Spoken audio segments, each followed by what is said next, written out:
Fake Indian vest. It isn't very often that Rick Harrison of Pawn Stars gets scammed, but when he does, it's usually very epic. One of those times had to do with an Indian vest made for a child. The vest was cute and all, but there was something good old Rick was missing. Sioux Youth vest. Okay. I believe it was made in about 1890. What did you want to do with this? You want to pawn it? You want to sell it? Donate it to me? I was looking to sell it. And how much were you looking for? I was looking at 1800. You're asking a lot of money for a baby's vest. Fantastic deal, right? It doesn't even look like Rick was trying to lowball the fella. He wanted 1800 and got 1300. That is more than half the original quote, but for some reason, Rick didn't check out the item before he bought it. Afterwards, he had an expert look at it, and the expert found something crazy. It's Northern Plains beadwork. Unfortunately, I don't think this is from that time period. I love it when my dad makes mistakes. So it's basically a fake. It's modern. No, I wouldn't say it's a fake. That is one of the worst things you can discover when you buy an artifact for the story. It seems like this Indian vest was produced to be sold and didn't have a sentimental story like Rick thought. It wasn't enough that he got the sale wrong. Corey also managed to rub it in. Indian vest would have turned out to be real. Yeah, I mean, I'll let him know right now. Here, it's Mark Hall patent. That Indian vest you bought is actually real. Really? Hey, Mark, what's up? Nope. Next, we have an Abraham Lincoln scam. Lincoln is one of the most popular figures in American history, and the Pawn Stars constantly have people coming over to sell them something about him. This time, they meet someone who might not be all he says he is. Hey, how can I help you? Hi, I was wondering if you want to take a look at my Abraham Lincoln That's not an etching, that's a print. Okay, my Abraham Lincoln print. Okay. I thought Abe was bald. Why would you think that Abe Lincoln was bald? He always wears that top hat. Stovepipe hat. Fake Abraham Lincoln print. So this guy says he has the print here, but that may not be what he thinks it is. He is very unassuming and doesn't seem like he even knows the value of what he is trying to sell. Here is what Rick thinks about this. It's autographed at the bottom, A. Lincoln. We have oxidation around the edges of the paper here, so you can tell that it's pretty old. Lincoln died in 1865. People have been putting up pictures of Lincoln for over 100 years. Everyone points to him as an example of what a president should be. Rick is right. Lincoln ended slavery and helped put the country together. He is basically second only to George Washington when it comes to historical relevance of American presidents. And that is why historical items that relate to him always have a huge collector's market. Well, now's time for Rick to take a look at this thing and see if it is actually what it is supposed to be. In 1865, they still used lamp black,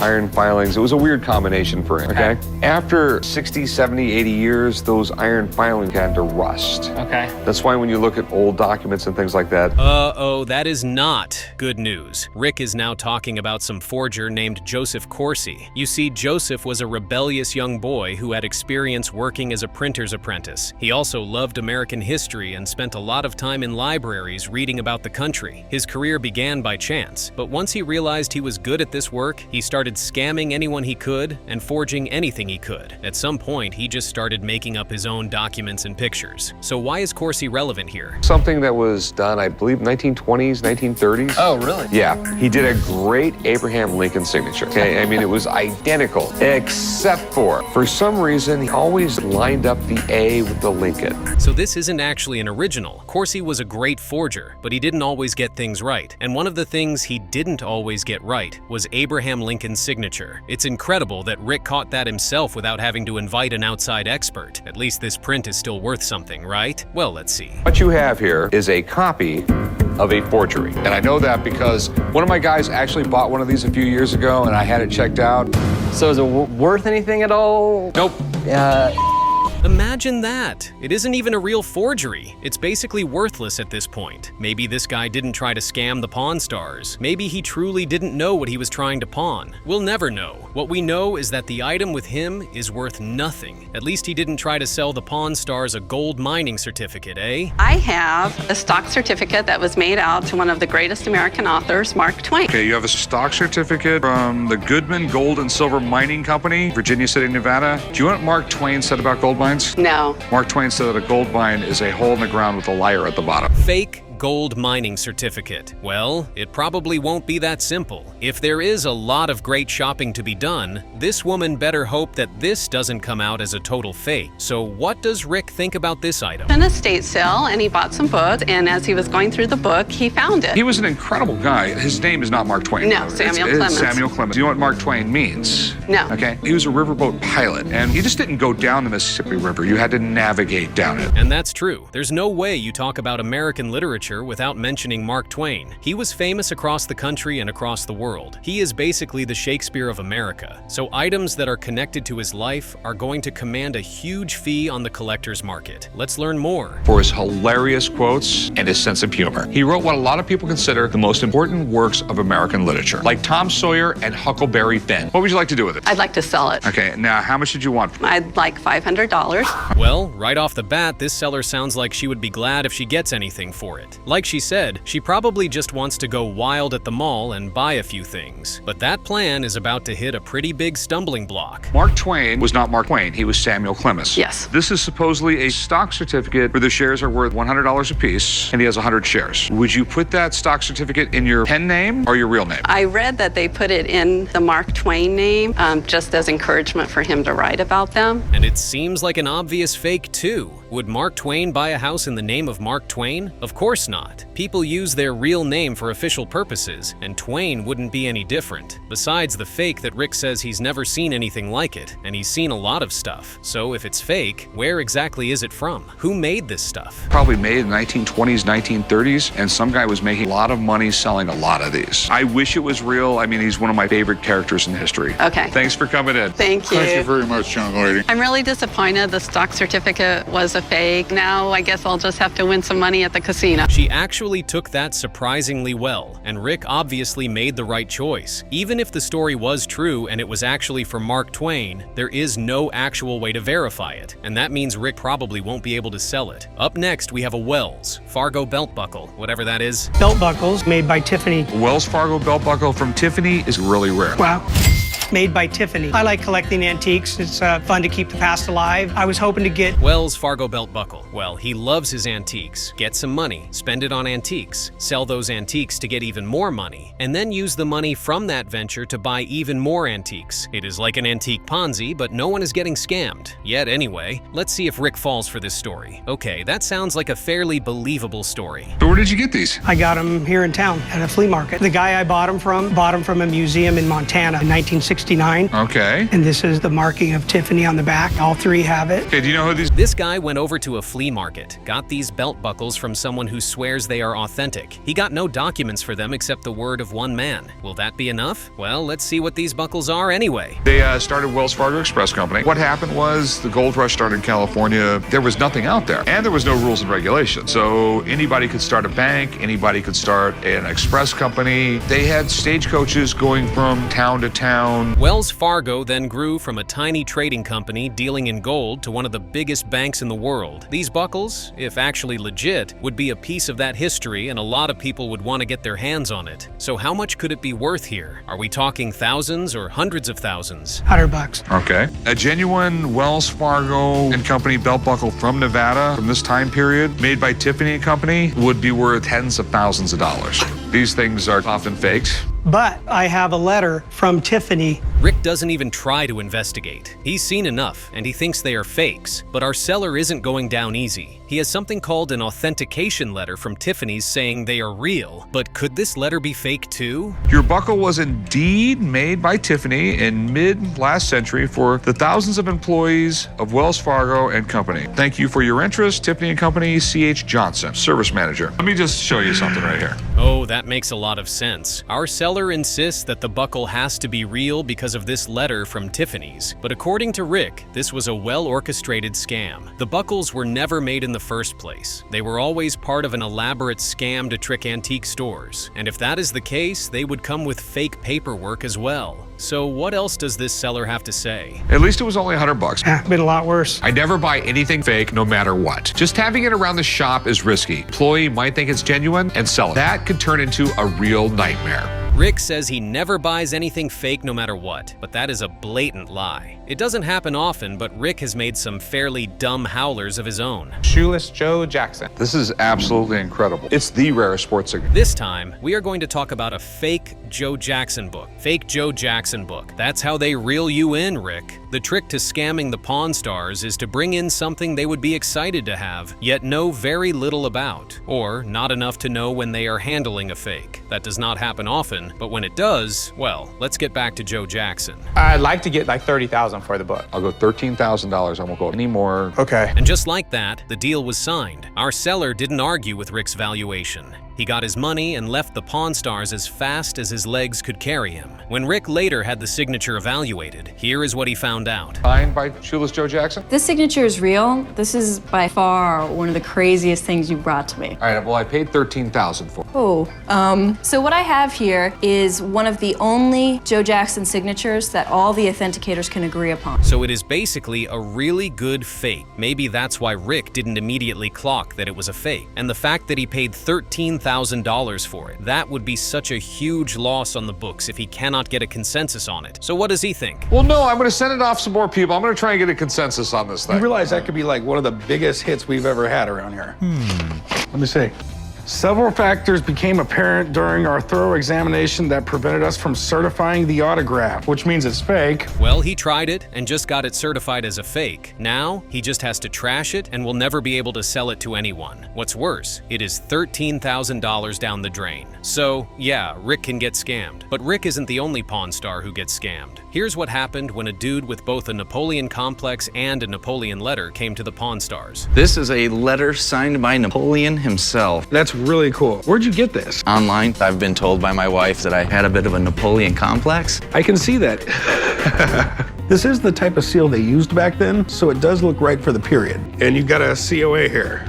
Fake Napoleon letter. This letter had no red flags. The seal looked time appropriate, the letter looked like it was in Napoleon's writing, and the dude even had a certificate from a reputable company authenticating it. It had all the green flags. The flags were so green that Corey jumped right to negotiating for it. And don't be crazy, man. I mean, I gotta make money here too. Okay. Well, you know I'm gonna say like 10 grand. 10 grand's just way too much. You're gonna have to come down quite a bit, man. I'm thinking more along the lines of 1,500. Ooh, that sounds low. That sounds really low. Remember, this guy was the emperor of pretty much Europe. What? That's the best you can do for something that has a $10,000 quote? Corey is really going for the kill here. He is his father's son, all right. This would be the deal of the season, only if it turns out to be the real Napoleon letter. So which is it? I didn't pay that much for it, so let's do it. 2,000? 2,000. All right, sweet, man. I'll meet you right over there. Thank you. I was a little disappointed that he laughed when I said 10,000. This is a once-in-a-lifetime piece of history. Would you look at that? We've got a satisfied seller and probably a satisfied buyer. Everyone got what they wanted from this deal, but things aren't always what they seem. Our seller might be getting new golf clubs, but the Pawn Stars, well, let's see. The certificate of authenticity.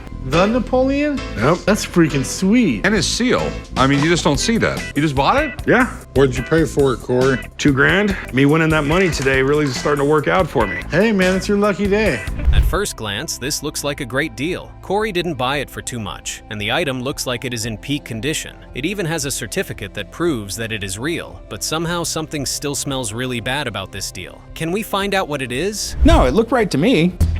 A signed letter by Napoleon with his official seal would be an amazing find for the shop. We're talking 12 grand easy. But if you're going to ask that kind of money, you're going to have to... Again, this looks like a fantastic deal. Rick is probably eyeing that $10,000 profit on the sale of this stuff, but the price is putting him off a bit. Why would anyone sell something worth at least $12,000 for that? Anyway, Corey doesn't want to check this deal. He thinks the certificate is enough. Corey goes to the specialists, and here is what he thinks. Well, let's take a look at what we've got. I'm a professor of history at University of Nevada, Las Vegas, and I specialize in the European Enlightenment and the French Revolution. It's dated the 12th of Frimaire, the year 14, and that's a very important date. Okay, so it is a document based on a military campaign that Napoleon won. God knows he did not have a shortage of those. But our specialist is yet to tackle the real issue. Is this stuff real? We've done everything necessary to assure the happiness and the prosperity of our country. Then I will take you back to France. There, you will be the object of all of my attention. He's the emperor. He's the head of the whole government. He can give them anything they want. It would be priceless? That sounds amazing. But somehow this specialist doesn't sound all that confident that this item is the real deal. Is he going to confirm that it is authentic? Or is he going to break poor Corey's heart? This is not one of those original manuscript copies.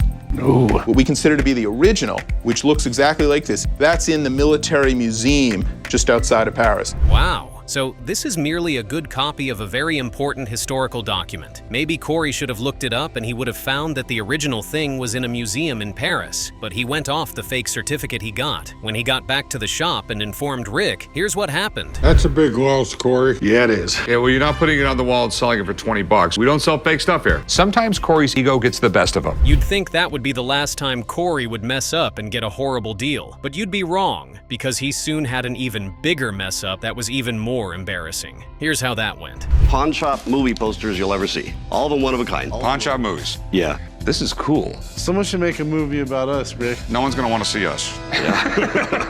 And I told my wife I'd sell some posters and buy a new ring. Super rare collection of pawn shop movie posters. I don't know what the posters are supposed to be worth, but all I can say is that they look really good. Apparently, there are lots of movies that have been made about pawn shops, and our seller has the largest collection of these posters in the world. Amazing, right? Let's see what else we can learn. As it is for someone to walk into a bank today. Believe it or not, up until the 1950s, pawn shops were the #1 form of consumer credit in the United States. Up till now, this deal has gone on smoothly. The posters are great, they look in great shape, and they seem authentic even down to the little details. It looks like Rick is in love with this deal, but you know what they say? The ones you love the most hurt you the most. How much will Rick get these posters for? Let's see. The big one and this one would be about $450. So you want $2 grand? Yeah?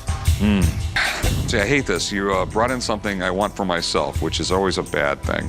Rick rarely pays more than he wants for anything, but it looks like our seller got something over him here. But it doesn't matter as long as Rick likes them, right? Well, it is about to get a bit complicated. Rick asks Cory to go and frame the posters, and here is what happened there. About $1,200. About $1,200. This is the side of the business that most people just don't think about. In order to sell stuff for a higher price, you have to make it look nice, and good framing doesn't come cheap. All right, let's do it. All right, sounds good. Now things are about to take a weird turn. Cory wants to sell the poster to one of the framing guys. The crazy thing is that he hasn't even asked Rick for permission. He just assumes that it is all for sale. Here is what the framer thinks of that deal. Framing would be about $1,200. You think you'd be able to work something out for me?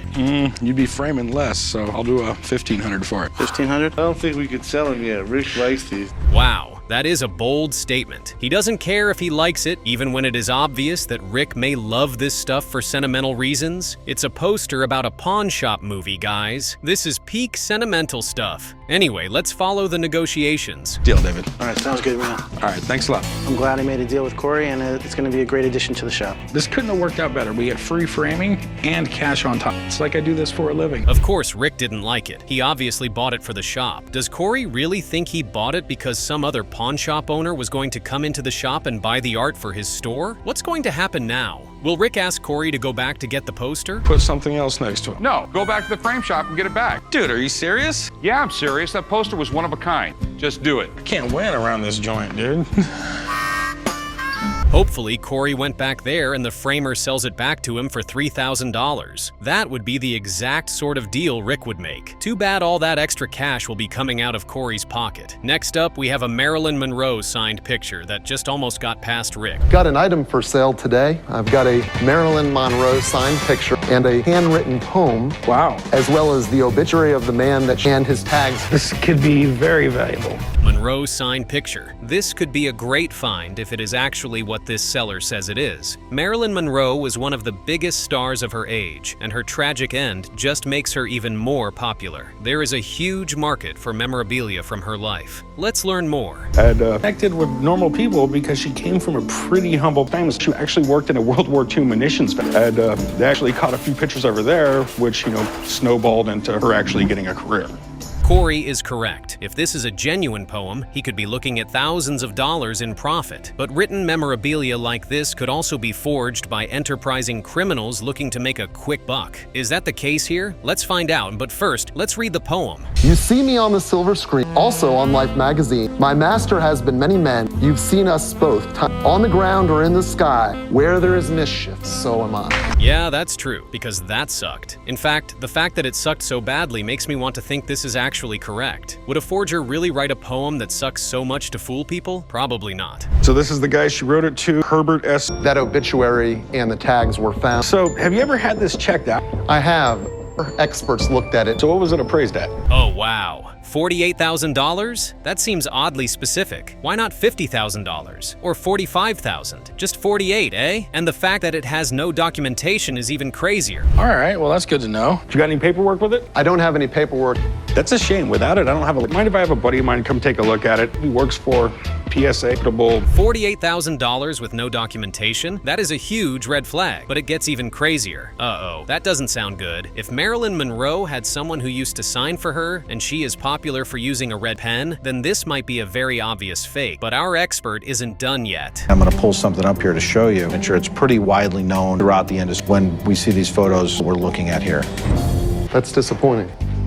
It sucks that the signature way. That is a really good point. If the signature was done by her secretary, it may just mean that the poem is actually the real deal, and an unpublished Marilyn Monroe poem would still be worth thousands of dollars. Next, I'd like to analyze the poem, and I brought a sample. This is signed earlier in the 50s, and you could see her pressure is very similar throughout. You start to compare both of these together. You go over, it's two different worlds. Wow, that must suck. Our seller says he had this analyzed over 10 years ago and was told it was worth close to $50,000. And now he is just learning that it is worth almost nothing. That must suck a lot. Next, we have someone very different with something that looked too real to be fake. An ivory tusk. Okay. I'm here today at the pawn shop with my ivory tusk that is hand carved. I would hope that I could get somewhere between Bone ivory. Wow, that was quick. Rick didn't even try to play any games with her. He just lets her know that this isn't actually ivory. She looks so shocked, but there must be a reason why Rick is so certain this isn't ivory, right? What do you mean it's not ivory? This is bone. It's pieced together bone, and it's made for the tourist trade. It only took like 2 seconds to tell this wasn't ivory. I've seen this hundreds of times before. They were in Asia market. They were told they were ivory. That is crazy. This woman went overseas, probably had a good time and decided to get a souvenir. She didn't know any better and bought it. Since she was probably not going to sell it, the sellers were content that she would never discover the scam. It's unfortunate, but it's the way of the world. If you buy something overseas, you should make sure it's the real deal. The crazy thing is that even if it were ivory, Rick still wouldn't buy it. Interested in buying ivory anymore. I mean, ivory used to be concert pianos and a few other things. Nowadays, you have synthetics. I don't like the process of getting ivory.